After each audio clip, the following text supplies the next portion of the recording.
Rehabilitation is all about being fit and ready, or as fit as you can be. So the best thing is to have a good balanced diet, to exercise as much as you can, to feel fit and ready. If you have some extra weight, that might be trying to lose a bit of weight prior to the surgery. Also, you can be referred to an exercise physiology prior to the surgery. If you're distressed about the up and coming surgery and your cancer diagnosis, then it's worth getting some psychological support. Some centres have social workers and counsellors or psychologists attached to their unit, so you could maybe access them early if finding the thought of surgery confronting. You could also maybe go and see your GP. You can access a counsellor or a psychologist through a mental health care plan through the GP. But a normal balanced diet, there's no need to cut out sugar and to change your diet dramatically. It's just basically being healthy. Some patients that have big surgeries like an esophagectomy for esophageal cancer or a Whipple surgery for pancreatic cancer, some centres actually put them in a high protein diet supplements prior to the surgery, which can actually help with the recovery time. Post-surgery, you can have lots of drips and drains coming out of you. So one type is you could have what's called a central venous catheter. So this is basically like a long version of a cannula that normally is put in your hand or your arm when you have some fluids when you go into hospital. But these central venous catheters are a long catheter that sits just above the heart, and it can hang out your arm.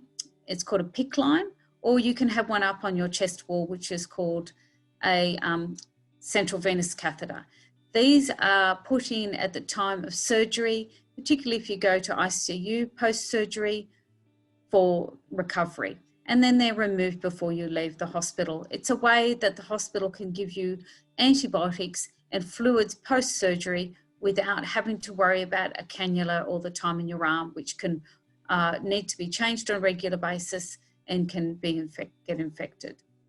Some people post-surgery have drains in to just drain excess fluid post-surgery, and they'll also be removed prior to leaving the hospital. Some patients actually have fed through a drip during hospital to manage their nutritional needs if they're unable to eat. Other than that, you will be encouraged to get out of bed early to get you moving. And once you're up and moving and your drains and drips are removed and you're feeling comfortable eating, your bowels are operating normally, then most people are discharged from hospital. And that's generally within a 2-week period, depending on the type of surgery. Some patients do have a colostomy, which is the formation of an opening to the outside of the skin of the bowel. Some of the bowel wall is pulled through and there's an opening in the skin, and then it's covered by a bag where feces is emptied into that bag. There are different types of bags, some that stay on and need to be changed when they're full, and then there are bags that can be emptied when they are full. Now, the patients that have them and don't have them, some people that have colon cancer and have surgery, sometimes the bowel needs to be rested where they've made a join in the bowel. That's called anastomosis. And having a colostomy for that period gives that time for that anastomosis to heal prior to using your bowel normally.